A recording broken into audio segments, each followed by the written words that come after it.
তো বন্ধুরা আজকে সানডে আর আজকে সানডে চিকেন রেসিপি আপনাদের সঙ্গে শেয়ার করব। খুবই ইজিভাবে একটি চিকেনের রেসিপি আপনাদের সঙ্গে শেয়ার করব, চিকেন কষা। তো আপনাদের আশা করছি রেসিপিটি ভীষণ ভালো লাগবে। তো রেসিপিটি দেখতে থাকুন, আমার সঙ্গে থাকুন, আশা করছি আপনাদের ভীষণ ভালো লাগবে।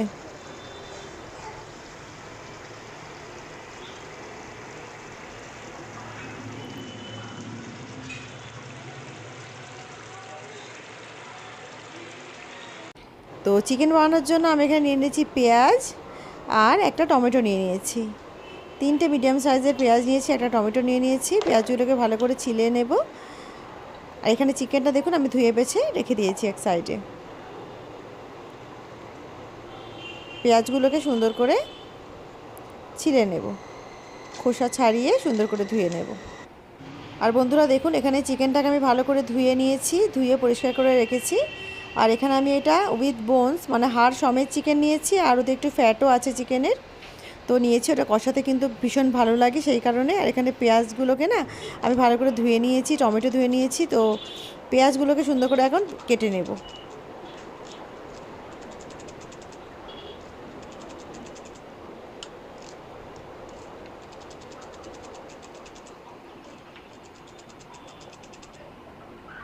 পেঁয়াজগুলো খুব বেশি মিহি করে কুচি করার দরকার নেই, মোটামুটি মিডিয়ামভাবে করলেই হবে। আর এখানে গ্যাস অন করে কড়া চাপিয়ে দিয়েছি, দিয়ে দিচ্ছি আমি এখানে রাইস ব্র্যান অয়েল। আর বন্ধুরা আমার সর্ষের তেল শেষ হয়ে গেছে বলে রাইস ব্র্যান অয়েল ইউজ করছি। আপনারা চাইলে এতে কাচ্চিখানি সর্ষের তেল অবশ্যই ইউজ করতে পারেন, বা আপনাদের পছন্দ মতো যে কোনো তেলই আপনারা ইউজ করতে পারেন। তেল গরম হয়ে গেছে, এখানে একটা ফোড়ন দিয়ে দেবো। তো একটা তেজপাতাকে কুচি করে নিয়েছি, 2টো শুকনো লঙ্কা নিয়েছি, আর একটুখানি গোটা জিরে নিয়েছি। আর ভাত দেখুন আমার একেবারে হয়ে গেছে রেডি। গরম গরম ভাত হয়ে গেছে, সেটাকে ঢেকে এক সাইডে রেখে দেবো। আর চিকেনটা এখানে বসিয়ে দেবো। ফোড়নটা দিয়ে দিচ্ছি। 30 সেকেন্ডস মতো ফোড়নটাকে ফ্রাই করলেই হবে, 30 সেকেন্ডসের বেশি ফ্রাই করার কোনো দরকার নেই। জাস্ট একটু ফ্রাই করে নিলেই হবে। পেঁয়াজগুলো দিয়ে দিচ্ছি এর মধ্যে। আমি পেঁয়াজগুলো কিন্তু খুব মিহি করিনি, মিডিয়াম করে রেগুলার যেমনি নর্মালি কাটা হয় সেরকমভাবে পেঁয়াজগুলো আমি কুচি করেছি। খুব বেশি মিহি করার দরকার নেই। আপনারা চাইলে পেঁয়াজগুলো কিন্তু চপড করে নিতে পারেন, তাতে কিন্তু পেঁয়াজের গ্রেভিটা আরও ভালো হয়। আর পেঁয়াজগুলোর কালার একটু হালকা গোলাপি কালার হয়েছে, খুব বেশি ব্রাউন করিনি আমি। এই সময় আমি দিয়ে দিচ্ছি ধুয়ে রাখা চিকেনগুলো। একটুখানি কাঁচা লঙ্কা ছিল ভাঙা, তো সেটাকেও দিয়ে দিয়েছি এর সঙ্গেই।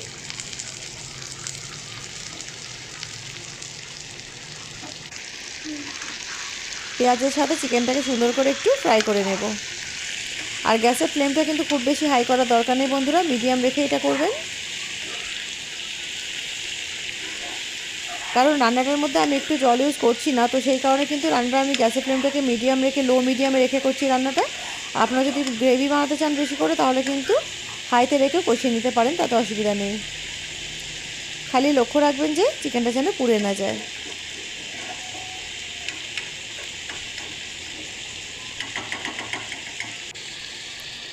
একটু ঢেকে দিচ্ছি কিছুক্ষণের জন্য, 5 মিনিটের জন্য ওটাকে ঢেকে দিলাম। আর গ্যাসের ফ্লেমটা কিন্তু লো মিডিয়াম করা আছে, একেবারেই লো মিডিয়াম করা আছে। দেখুন 5 মিনিট পরে কতটা জল বেরিয়েছে চিকেন থেকে। আর চিকেন সেদ্ধ হতে কিন্তু খুব বেশি টাইম লাগে না, তো এটা রান্না হতে কিন্তু খুবই ঝটপট হয়ে যাবে, খুব বেশি টাইম লাগবে না। আবারও একবার পেঁয়াজের সঙ্গে চিকেনগুলোকে ভালো করে মিক্স করে নিচ্ছি।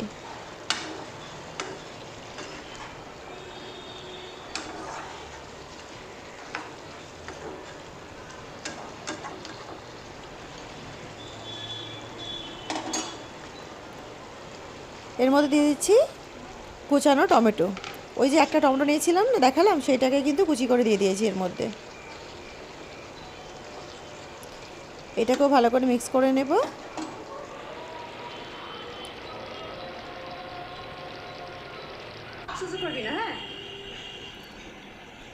এখানে কটা মশলা নিয়েছি বন্ধুরা। আমি এখানে অল্প একটু ঝাল লঙ্কার গুঁড়ো নিয়েছি, অল্প একটু কাশ্মীরি লঙ্কার গুঁড়ো নিয়েছি। এখানে আমি হলুদ নিয়েছি 1 চামচ, আর এখানে আমি নিয়েছি স্বাদ মতো লবণ। আর এখানে আমি নিয়েছি চিকেন মশলা, এই যে এই এভারেস্টের চিকেন মশলা, এটাকে আমি ইউজ করছি। এইটা চিকেনে দিলে কিন্তু আলাদা করে আর গরম মশলা দেওয়ার কোনো প্রয়োজন হয় না, তো সেই কারণে শুধুমাত্র এই মশলাটাই আমি আজকে ইউজ করবো চিকেনের মধ্যে। কোনো গরম মশলা ধনে জিরে কিছুই দিচ্ছি না। সবসময় একঘেয়েমি খেতে ভালো লাগে না বন্ধুরা, একটু আলাদা করে কষা করলেও কিন্তু এটা ভীষণ ভালো লাগে। আর এইভাবে শুধুমাত্র চিকেন মশলা দিয়ে কষা করবেন, দেখবেন ভীষণ ভালো লাগবে। এটাকে ভালো করে না মিক্স করে নিতে হবে। আর গ্যাসের ফ্লেমটা যদি জল না দিতে চান চিকেনে, তাহলে কিন্তু হাই করার দরকার নেই, তাহলে কিন্তু জলগুলো শুকিয়ে গেলে চিকেনটা ভালো করে সেদ্ধ হবে না।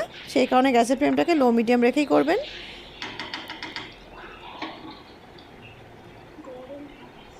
দেখুন মশলাটা ভালো করে কষানোর পরে কত সুন্দর লাগছে দেখতে, একেবারে লোভনীয় লাগছে না দেখতে, খেতেও কিন্তু ভীষণ টেস্টি হবে বন্ধুরা।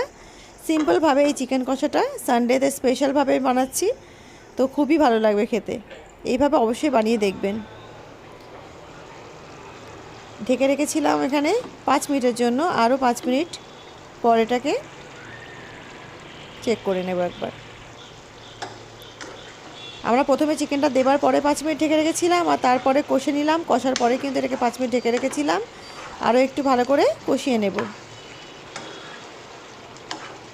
অলরেডি 10 মিনিট হয়ে গেছে, তো চিকেনটা কিন্তু সেদ্ধ হয়েই গেছে।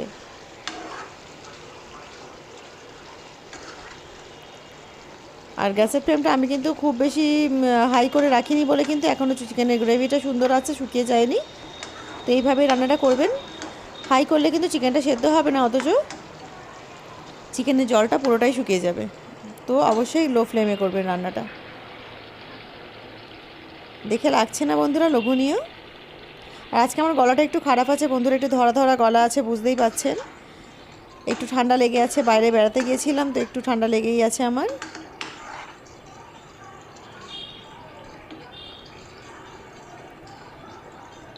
দেখুন চিকেনটা ভেঙে যাচ্ছে, মানে চিকেনটা কিন্তু সেদ্ধ হয়ে গেছে খুবই সুন্দরভাবে। দারুণ সুন্দর একটা কালার এসেছে।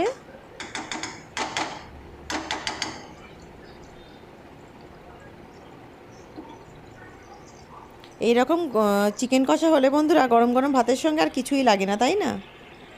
গরম গরম ভাত আর এরম গরম গরম চিকেন কষা। তো বন্ধুরা চিকেন কষা আমার একেবারে রেডি। চিকেন কিন্তু সেদ্ধ হয়ে গেছে, তো আমি এরকমই কষা কষা রেখে দেবো এটাকে। তো গ্যাসের ফ্লেমটাকে আমি অফ করে দেবো। আর চিকেনটা কিন্তু একেবারে রেডি। রেসিপিটি যদি আপনাদের ভালো লেগে থাকে অবশ্যই আমার চ্যানেলকে লাইক, শেয়ার এবং সাবস্ক্রাইব করে আমার সঙ্গে থাকবেন। দেখা হচ্ছে একটা অন্য নতুন রেসিপির সঙ্গে। ততক্ষণ সবাই ভালো থাকুন, সুস্থ থাকুন। আল্লাহ হাফিজ।